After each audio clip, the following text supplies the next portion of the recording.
Dylan Wonnum. Dylan, just first day in pads, just how does it feel to be back out here and be able to hit somebody? It felt great. I feel like the O-line, we did a good job today.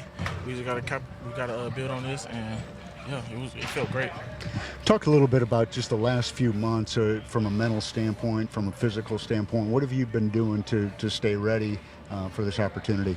I feel like at the end of the day, I know what's at stake. I mean, I know what I'm trying to do at the end of the day. So mentally, I had to just stay on track. I mean, it wasn't hard for me personally, but I can't speak for everybody else. Early part of camp here, is there anything specifically you're working on to try to make your game better? Still pass blocking, but Coach Wolf, he's trying to make us more versatile. So I'm at all positions basically. How important was it for you personally to have a season this fall, to be able to compete? I love football, so if we have a chance, I want to play. I mean, I don't want to just be sitting at the house doing nothing or just training. I mean, I would want to play. I love competition. Let's go back to last season for a little bit. You play the first several games and you get hurt in the Missouri game. Talk a little bit about that injury. Obviously, it kept you out for some time, and then coming back late in the season. Well, we had a little joke. I had blamed my brother. I said he should have scored when he had picked up that for me. I said he should have scored. That would never happen. But I mean, mentally it was frustrating. Getting injured and stuff and seeing everybody playing. I'm just on the sideline. But I was cheering my brothers on and everything. And when I got back, I mean, I tried to do my best. How healthy are you now? Are you completely healed? I'm very healthy. I mean, I feel like I'm at the best I've ever been. I just keep getting better from here. Being a junior now, you've been around the program for some time. You're one of the veterans in that offensive line room. Just talk about your leadership and maybe how that's changed a little bit over time. Well, it changed. I mean, I lead by example. So, I try to always be first. I try to have good body language at all times. That's my role in the offensive line room. NCAA came out the other day that everybody kind of gets a free year, if you will.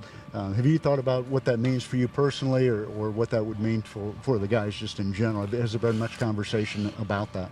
I mean, it's good for the seniors and everything. So they don't have a good season, they can come back and capitalize on what they did. I mean, me personally, I mean, it's an extra season, so I can come back if I want to. So that's about it. Talk a little bit about your other offensive linemen, kind of, especially the younger guys, who's kind of stepped up and kind of caught your eye a little bit as a guy that maybe not even this season, but kind of down the road that the Gamecock fans can look for. I feel like every freshman, they have their own aspect of what they can work on and what they're good at. But as a whole, I feel like we're as strong as we've ever been as a whole.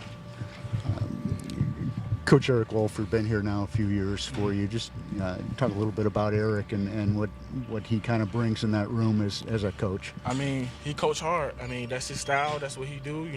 He coach hard. He make practice hard as it can be. That way the games be easy. I mean, he don't say much during games. We got to handle our business at the end of the day. Some people think that this could be the best offensive line that we've had since Coach Muschamp has been here. You've been here for a number of years. Do you feel that way? Yes, I definitely feel that way. I mean, I always am confident every year, but I feel like this year we really look good. Anybody on that defensive line kind of stand out that you've gone against early in camp? Our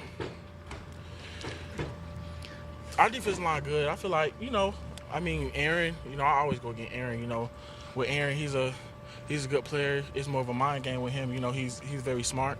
So, I always have to be on my P's and Q's when I go against Aaron. JJ, he's getting better. He's a guy to look out for. I mean, D tackles, Kier Thomas, he coming back, explosive. Jabari Ellis, he was slept on, but he been doing good. So I feel like we really going to be good this year. Let's talk. I can't let you go without talking a little bit about DJ and kind of take us back to the draft and kind of what happened there. Were you with him when that happened and that process? Well, that day I kind of woke up late. And so when I came downstairs, like everybody was down there, so I was just like, what's going on? I mean, I knew what was going on, but I was just like, I thought he was going to go a little. So I had to go back upstairs. I tried to go change. By the time I go change, I hear everybody screaming, so I ran downstairs and he had got the call. So I missed it, but I didn't at the same time. But, I mean, he was happy. I mean, I wish the best for him. I mean, he my brother. I feel like he always going to be straight wherever he goes. And have you talked to him? Obviously, I assume you've talked to him recently, but how's camp going for him? Has he talked he said about it's that? going good. I mean, he's just been real sleepy. He said, I mean, it's camp. I mean, at the end of the day, it's camp. Every football player know what camp is. So it was, it is what it is. He got to strap it up. He got to go. All right. Thanks, Dylan. All right, Appreciate thank it. you.